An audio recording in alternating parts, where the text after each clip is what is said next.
श्री अख्तरुल ईमान।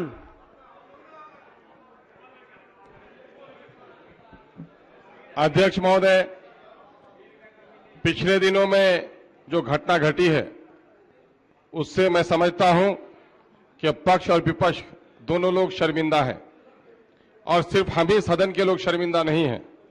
हम आसन की इज्जत करना, आसन के आदेश का पालन करना हमारा परम दायित्व है। लेकिन मैं समझता हूं कि सदन किससे है? आदमी उसी वक्त आदमी है जब उसके शरीर में आत्मा है, और आत्मा निकल जाए तो वह लाश है, फिर इंसान नहीं है। यह सदन उसी वक्त तक सदन है जब यहां विधायक है, और विधायक अगर यहां नहीं है तो इस सदन का कोई औचित्य नहीं है और फिर कोई आसन भी नहीं है। इसलिए विधायकों के मान और सम्मान के साथ खिलवाड़ कभी भी बर्दाश्त नहीं किया सकता है। और सबसे ज्यादा मर्माहत आप होंगे, चूंकि आप कस्टोडियन हैं, हमारे गार्जियन हैं। रिश्तेदारों को, बच्चों को, क्षेत्र के वासियों को फख्र होता है कि हमारा नेता जीता है। अपने नेता का नाम ले लेकर वो शहर में हो, प्रदेश में हो, फख्र करता है। लेकिन पिछले दिनों में बिहार के विधायकों की पिटाई देखकर बेटा अपने बाप का नाम लेते हुए शर्माया है, पड़ोसी अपने पड़ोसी को पहचानने से शर्माया है कि वो विधायक मेरे क्षेत्र का नहीं, दूसरे क्षेत्र का विधायक होगा। कैसी हालत हमने देखी। मैं समझता हूं महोदय, मैं आसन को मशवरा देने के लायक नहीं हूं, लेकिन मैं समझता हूं कि हमारी सारी दिक्कतें इसलिए हैं कि हमने लकीर का फकीर अपने आप को बना लिया है। 4 करोड़ का बिहार, 2.5 करोड़ का बिहार और 12 करोड़ के बिहार में हम फर्क महसूस नहीं कर पा रहे हैं। समस्याएं बढ़ी हैं, विभाग बढ़े हैं, इसलिए सदन का समय बढ़ना चाहिए। सदन का समय नहीं बढ़ने के कारण ये सारी दिक्कतें आ रही हैं। महोदय, हमने देखा है, और आपने भी अपने बच्चों के हाथ से कभी कभी बच्चे ने चाकू पकड़ लिया है तो चाकू अगर यूं ही छीनने की कोशिश की है तो बच्चों की उंगलियां कट गई हैं। लेकिन जब मां ने चाकू पकड़े हुए बच्चों के हाथों में खिलौना पकड़ा दिया है तो चाकू वाला हाथ उनका ढीला हो गया है और चाकू को छोड़ दिया है।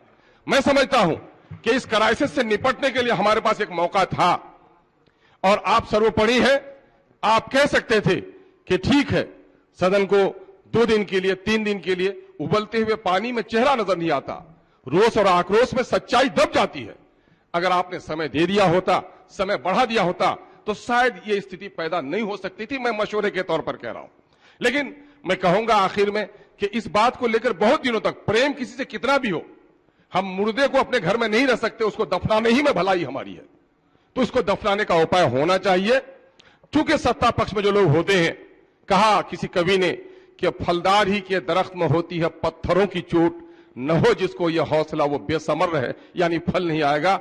जिनके गोद में बच्चे होते हैं उस महिला का आंचल गंदा होता है, जो निसंतान होती है उसके गोद को कोई गंदा नहीं करता।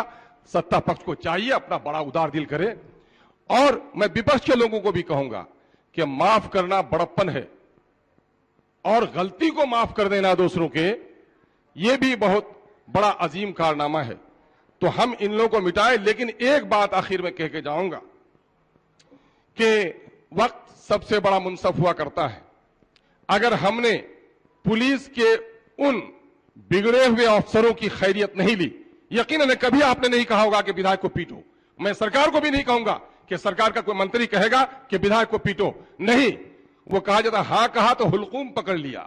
थोड़ा सा उनको कहा कि क्राइसिस को मेंटेन करो, मार्शल को मदद करो, तो मार्शल को मदद करने के बजाय जो पुलिस और नेता के दरमियान में दुश्मनी है, पुलिस ने इसको मौका माना। महोदय, महिला के साथ जो कुछ हुआ है तो मैं समझता हूं वो खेद का विषय है। पूरे सदन को खेद व्यक्त करना चाहिए। मैं समझता हूं कि पूरे सदन को खेद व्यक्त करना चाहिए और उस मुर्दे को दफना देना चाहिए, और हमारे सीनियर्स जो फैसला करें हम सबको सहमत होना चाहिए। आपका निर्णय आखिरी निर्णय होगा। अपने दिल के भरास को सब लोग मिटा लें। बहुत बहुत धन्यवाद।